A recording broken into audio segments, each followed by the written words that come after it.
Hemos leído en Mateo un versículo que lo habrán leído 80.000 veces, pero para los nuevos, a mí nunca me gusta predicar. No me gusta estar aquí ni dirigir ni nada. Pero bueno, le hago caso al pastor, aunque a veces me pongo rebelde con él, pero bueno.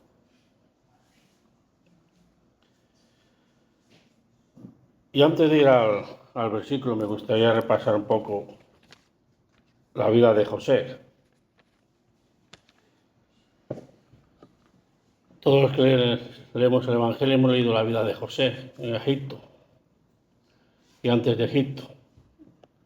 La Biblia narra la historia de José, que era un hermano de Jacob, hijo de Jacob, y tenía varios hermanos. Y que el Señor le dio sueños, y los sueños se los contó a sus hermanos, que eran mayores que él, y los hermanos le cogieron envidia. Dios utilizó todo eso para mandar a José a Egipto. Judá no quiso que lo mataran y lo entregaron como esclavo. Lo vendieron como esclavo y fue vendido hasta Egipto. Pasó por la casa de Putifá. Después la mujer lo quiso tener relaciones con él, y él no quiso. Y la mujer, mintiendo, metió a José en la cárcel. ¿Qué tiene que ver esto con la palabra de Dios que hemos leído? Pues tiene que ver mucho. Porque José fue un varón que trajo alimento a su pueblo. José fue enviado por Dios antes de que acontecieran las 7 plagas para proveer al pueblo de Israel de alimento. La palabra de hoy estamos hablando de que Jesús dio de comer, proveyó de comida.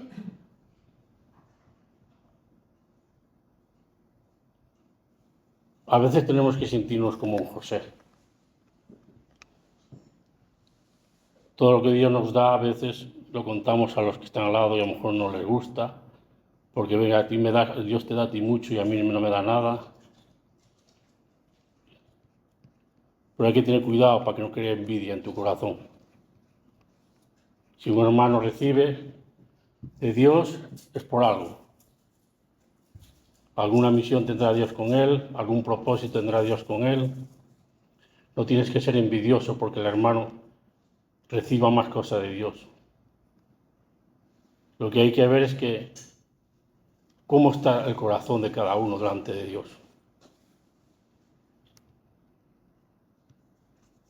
Los hermanos se preocupaban de José, se preocupaban de sus cosas, de salir con prostitutas del campo, que si esto para aquí, que para allá, lo acostumbrado entre los hermanos.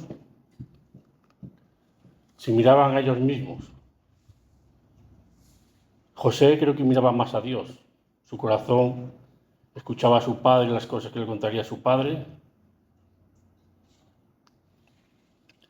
Y Dios le agradó. Y José fue más bendecido que los otros hermanos. Tenían al mismo padre, escucharían las mismas historias.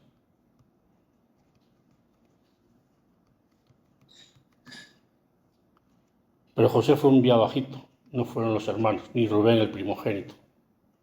Fue José.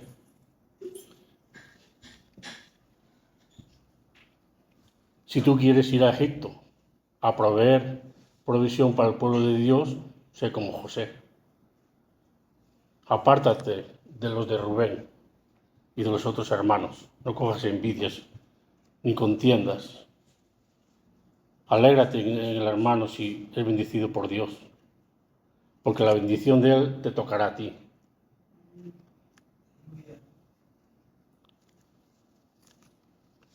Y nos narra la historia que José dio los sueños al faraón, estuvo en la cárcel, el copero fue al asunto del rey, el rey le habló de los sueños, el copero le dijo que había uno en la cárcel que se llamaba José y le habló de él Fue ante el rey, lo lavaron, lo vistieron y lo pusieron ante el rey.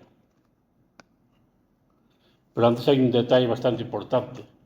José, que era bendecido por Dios, fue a la cárcel y lo pasó mal. No lo pasó bien.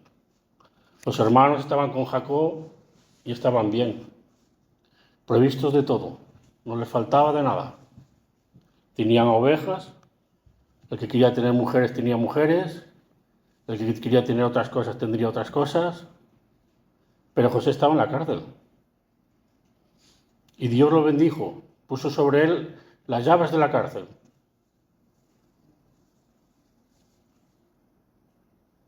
Ser siervo de Dios también cuesta, no es tan sencillo. Los siervos de Dios tienen que pasar por dificultades, pero para bendición.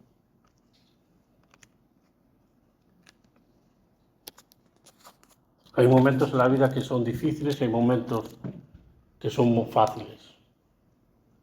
Yo esta mañana meditando me hice una pregunta, me vino de repente la pregunta y yo dije, ¿no envidió Dios a José por 7 años de sequía y de hambre? ¿No fue Jacob con su pueblo para 7 años de hambre y de sequía? Y yo me pregunté ¿y por qué a cabo de los 7 años no regresaron a Canaán y se quedaron en Egipto? Este pensamiento me vino esta mañana. Dios tenía un propósito con el pueblo de Israel. Pero esa pregunta me la hago yo, ¿por qué no volvieron al cabo de los 7 años? Y no hubieran sido esclavizados ni maltratados. Qué misterio. Cuando yo pensaba eso, y estaba apuntando ahí cosas, digo yo, joder, parece que me puse a buscar en inglés, así a buscar, y de repente me fui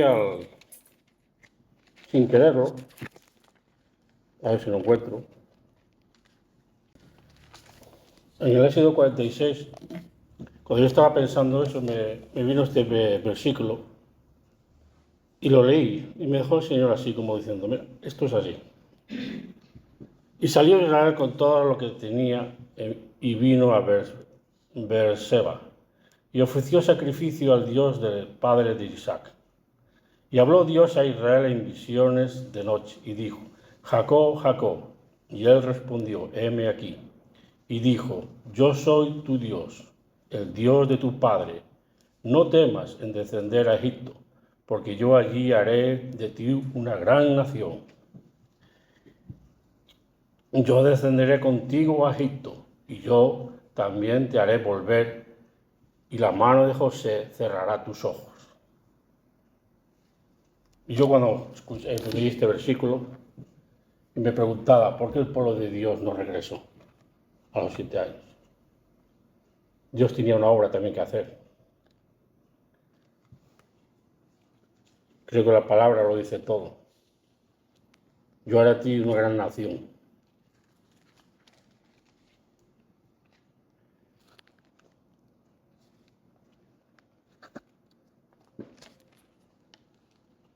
También hay otra historia en la Biblia que nos habla de Moisés.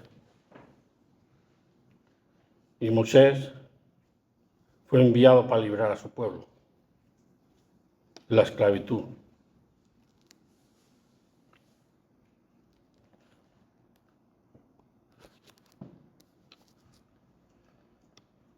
¿Y qué podemos decir de Moisés que sea con Jesús? Dios provino otro varón. Uno era José, ahora es Moisés, para la bendición del pueblo, para sacarlo de una esclavitud a un lugar donde fluye leche y miel. Moisés salió, el pueblo se rebeló hasta que Dios tuvo que hacer milagros, Dios tuvo que hacer maravillas en los corazones israelitas porque había muchos años que estaban esclavizados. A mí me llama mucho la atención que Moisés tuvo 40 años para que Dios le cambiara en Midian, allí con su suegro, a su mujer que conoció allí. Y el pueblo de Israel también tuvo que hacer milagros para cambiar su actitud, cambiar su versión mental.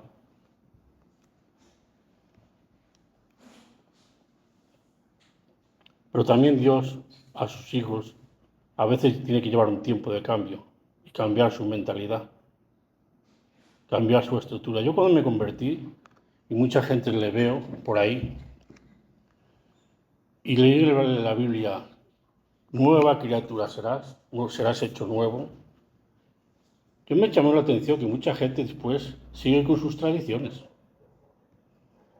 Y yo decía, ¿cómo es posible, Señor, que si a mí me tocas y me dices que todo lo viejo, porque el Señor me lo dijo así, me dijo, todo lo tuyo olvídatelo, sea agradable a mí o no sea agradable a mí, olvídate de todo una vez que te conviertes al Señor.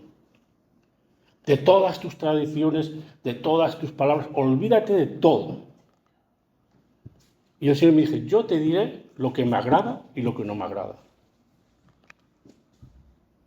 Y así fue mi vida espiritual. Yo hacía una cosa y el Señor me decía, no me agrada. Ah, pero es que esto no me agrada. Y el Señor cambiaba las cosas a su palabra, hacia Él. A que hiciera las cosas como a Él le agradaban. Yo cuando paseaba por el patio de la cárcel, le decía, Señor, esta palabra que me has dado me está aquí tal y tal. Y cuando pasaba el día, esa palabra se cumplía. Y me dijiste, ¿no me pedías en tu celda que se cumpliera mi palabra? Pues ahora vas a ver. Y se cumplía. Y digo, Señor, pero he fallado. Y dijo, no importa. Vuelve a intentarlo. Vuelve adelante. Yo a lo mejor por estar en la cárcel y ser una persona que estaba muy aislado, el Señor me manifestaba más las cosas, en la forma de hablarme. Pero yo desde el principio le pedí que la palabra de Dios fuera viva en mí. Yo no lo entendía, pero se lo pedí. Digo, Señor, yo quiero vivir tu palabra. Quiero que se manifieste realmente en mi vida. Y entre cuatro paredes se manifestaba la palabra.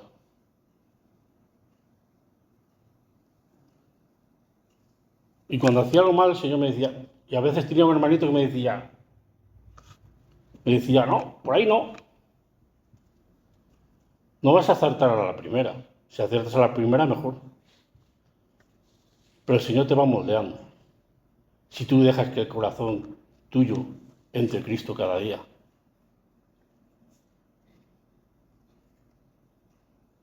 Yo una vez le pregunté al Señor, ¿qué es el amor, Señor? Digo, yo no siento amor por nadie, no, y tal. Y el Señor me dijo, en tus pensamientos muchas veces piensas en el amor. En querer hacer bien a la gente es amar a la gente. Y es amor. Y un día iba por un patio así, paseando, y no entré en el donde yo estaba habitualmente.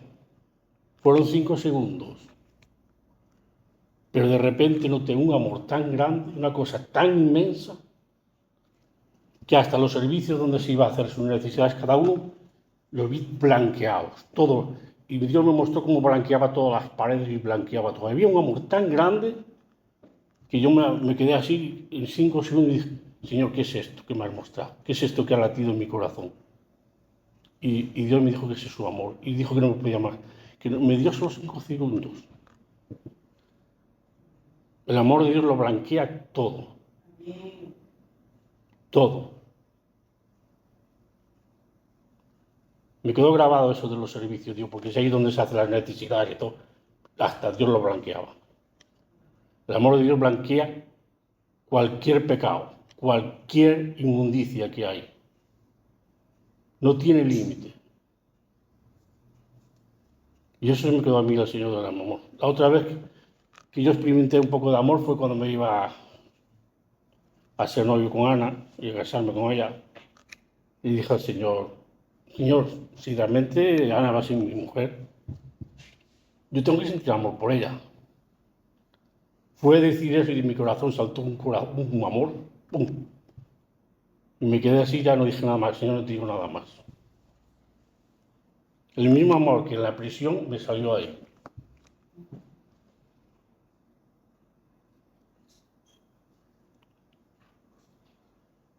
Si no tienes amor, pídele a Dios que se manifieste.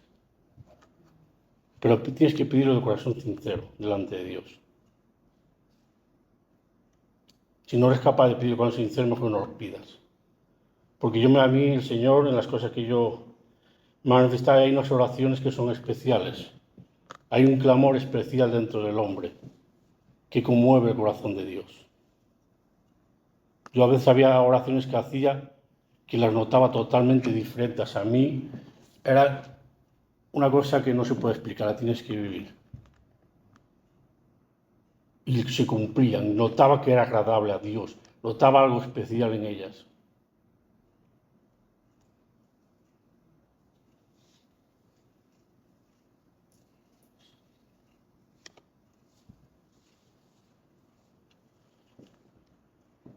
El Señor nos muestra que realmente nos ama y que nos quiere.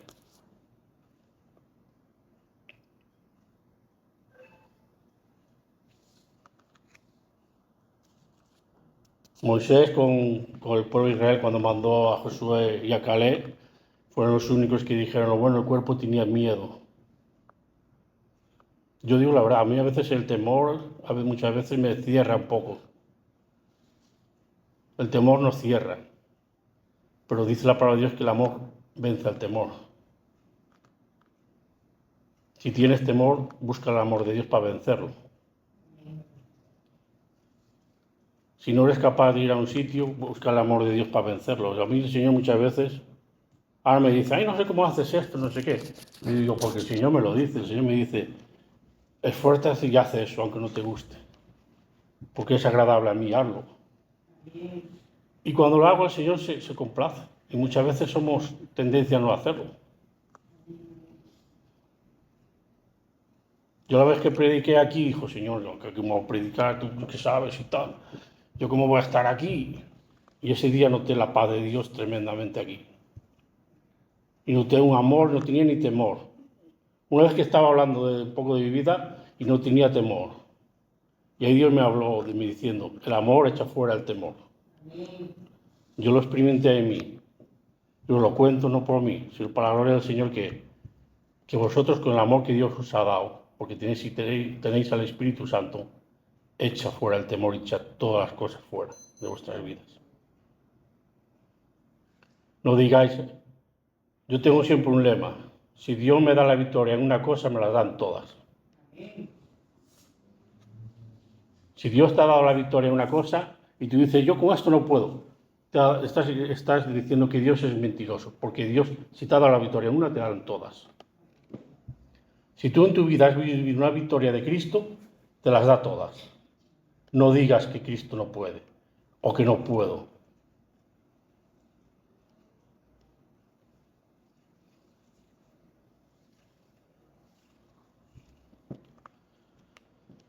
Dios quiso traer la bendición del pueblo de Israel al principio, a la tierra prometida.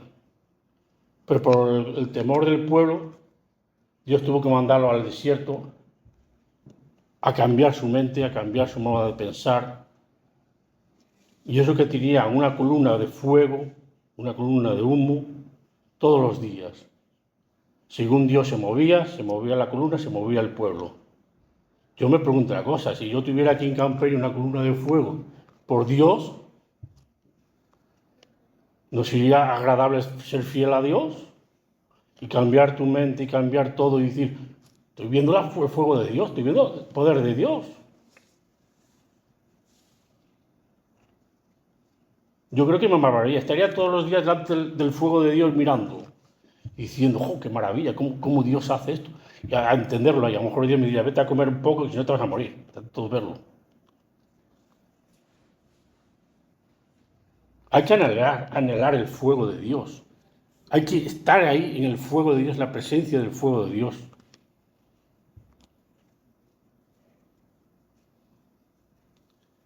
Aunque sean 40 años, 40 años la presencia de Dios, del fuego de Dios, de estar ahí, las cosas de Dios. Todos los días aquí decimos, ay, si Dios se manifestara, si Dios me hiciera un milagro, si Dios hiciera esto. Más milagro que la salvación, más milagro que tener el Espíritu Santo en tu vida, más milagro que la palabra que conserva Dios todos los días para que tú tengas y te alimentes de ella. Hay clases de milagros, hay una clase de milagros que nos gustan y hay otras clases de milagros que no nos gustan. ¿Por qué? Porque no los buscamos. ¿Los vemos alguna vez? Ah, sí, Dios ha hecho un milagro aquí. Y nos olvidamos, acaban unos días. Si alguien no lo recuerda, pero yo creo que debemos anhelarlos todos los días. Anhelar los milagros de Dios es anhelar la presencia de Dios en tu vida. Porque son las obras de Dios, son las cosas de Dios. Son las cosas que te alimentan.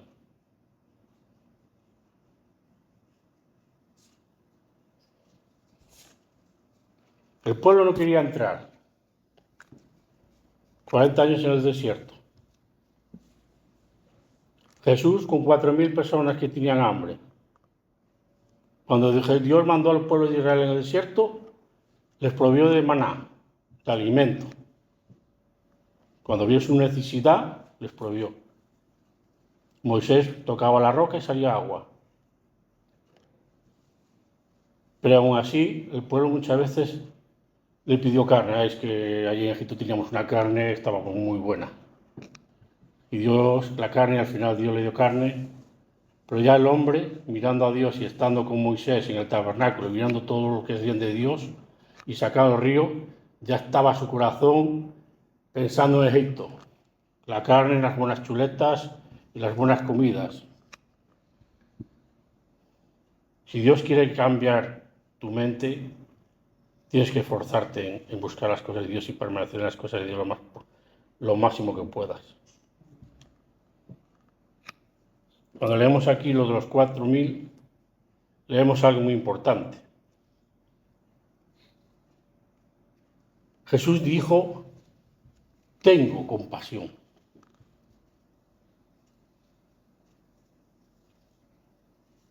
Si hay necesidad en tu cuerpo de algo, o en tu mente de algo, o en tu vida de algo,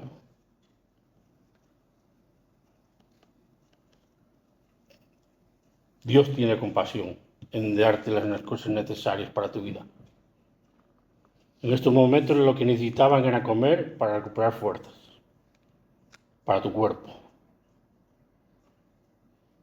Algo que dice muy importante aquí, porque hace 3 días, yo ahora os hago una pregunta, ¿quién de vosotros puede estar 3 días delante de Jesucristo? Esta gente estuvo 3 días en un monte. No sé la ropa que llevarían, no sé los niños cómo andarían, no sé el dinero que tendrían, no sé la comida que cada uno tendría, pero estuvieron 3 días delante de Cristo.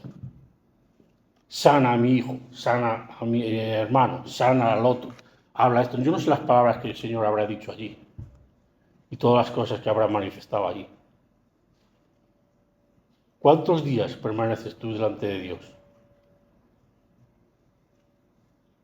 ¿Eres capaz de estar 3 días delante de Dios pensando en Dios? ¿Meditar en Dios?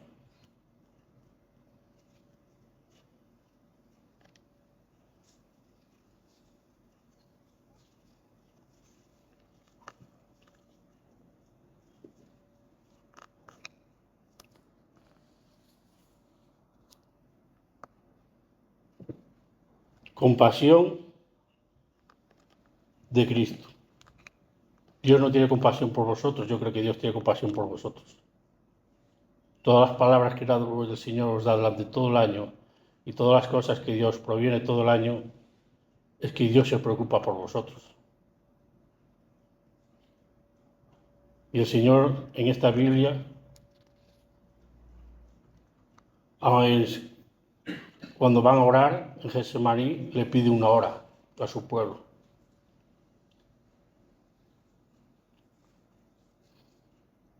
El profeta Daniel estaba 3 horas, una por la mañana, otra mediodía y otra noche.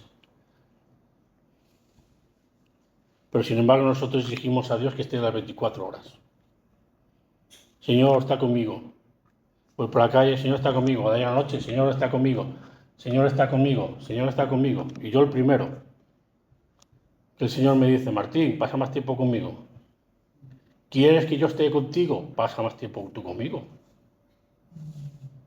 Hablaremos de más cosas. Si yo quiero pasar tiempo contigo y tú no pasas tiempo conmigo, no puedo pasar tiempo contigo. Si no pasas una hora con Dios para que Dios te revele las cosas, no puede Dios pasar tiempo contigo. Sin embargo, estamos al día siguiente, Señor, cuídame de esto, Señor, mira esto, Señor, este problema, mira lo otro, mira lo otro. Y el Señor dice, ¿me pides? Pásate una hora conmigo orando. Clama.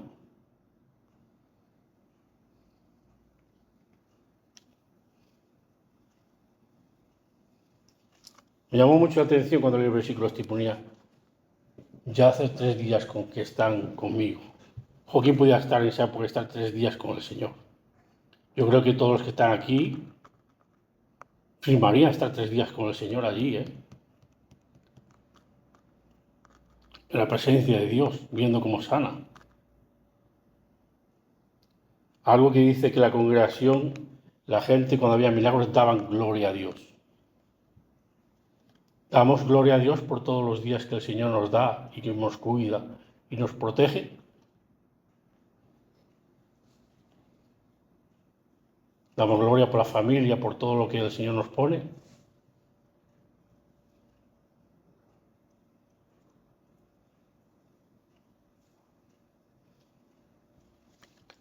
El otro día estaba leyendo que ponía el versículo de la Biblia.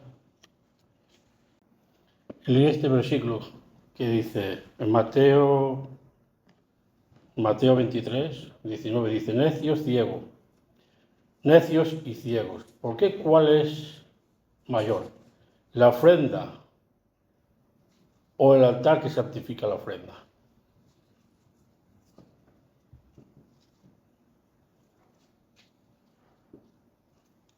Y me vino un pensamiento de decir que la ofrenda somos nosotros y lo que ofrendemos a Dios. Y el altar es Cristo, que santifica todo. Dice la palabra que Dios está rogando delante de Dios, Jesucristo ruega delante de Dios. Y a mí eso me vino como a la cabeza. El altar santifica las ofrendas.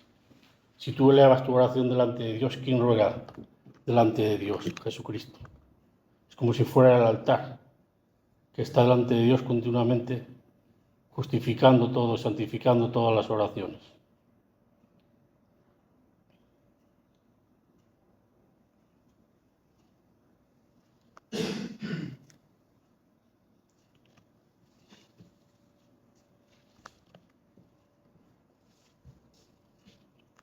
Entonces Jesús y sus discípulos le dijeron, ¿dónde tenemos nosotros tantos panes en el desierto para saciar multitud tan grande?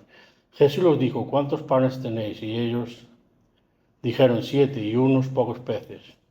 Y mandó a la multitud que se recostara en tierra, tomando los 7 panes y los peces, les dio gracias, los partió, los dio a los discípulos. Y esto me llamó mucho. Tomando los 7 panes y peces, dio gracias y los partió. De 7 hizo 14 panecillos.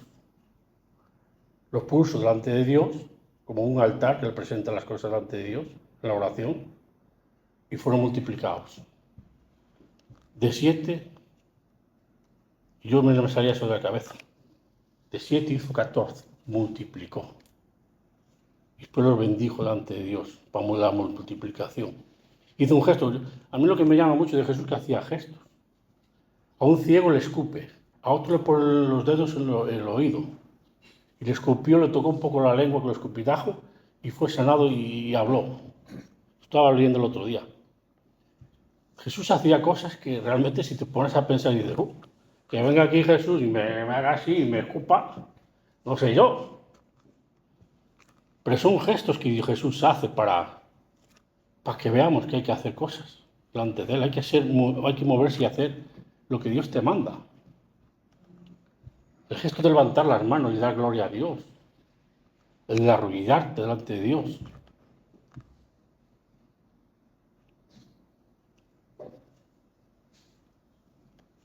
Y eso a mí me llamó mucho la atención de que Jesús daba gracias y los bendecía. Debemos ser como Jesús, dar gracias y bendecir las cosas y tomar el ejemplo que Dios nos da. Todos los movimientos que Jesús hacía por algo y era por algún motivo. Si no, no los hubiera hecho. Jesús, con decir la palabra, muchos vinieron y dicen, no, por tu palabra, por tu fe, dijo la palabra y la hija fue sanada. No cogió ni echó barro, no le dijo, tírate ahí al Siloé y métete en el estanque y vas a ser sano. Cuando venía el ángel. No, el de Siloé le dijo, levántate y anda. No le echó nada, no le echó ni al agua, ni le echó nada.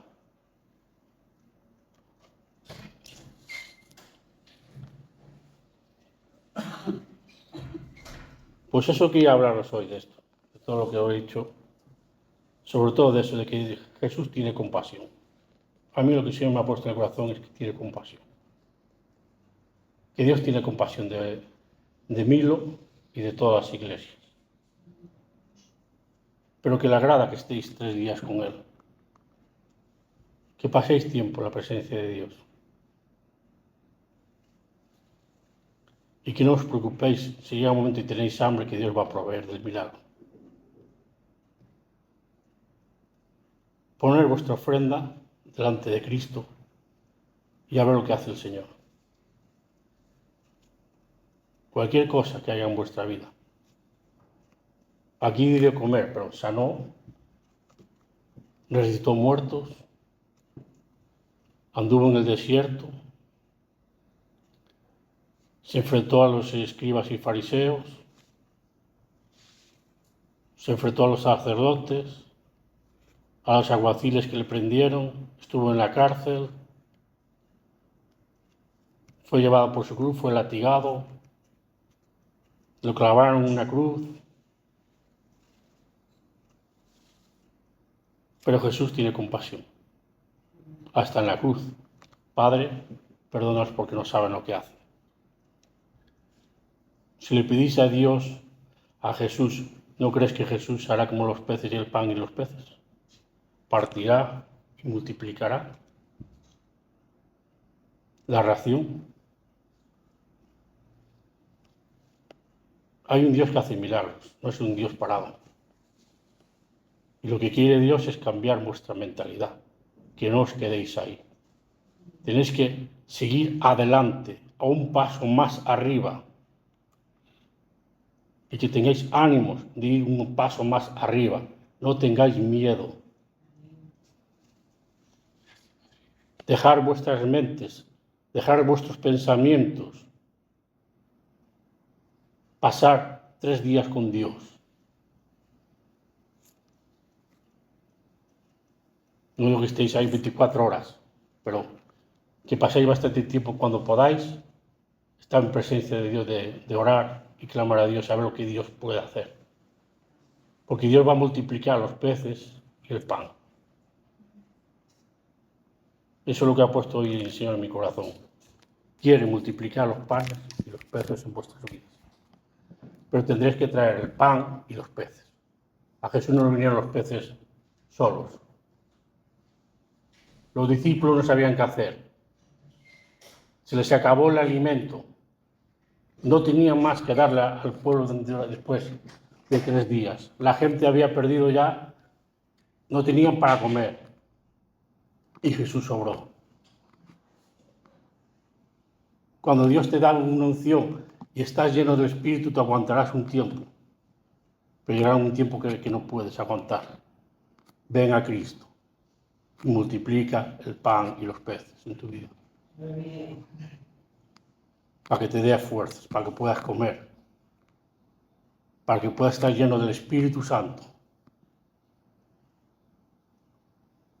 Y si quieres, pon en práctica los 3 días. Pero no son 3, son 365. Es un año. ¿Sabes? Y eso quiero que fuera la palabra de hoy para hoy. que paséis tiempo con Dios y que traigáis los panes y los peces a las manos de Cristo.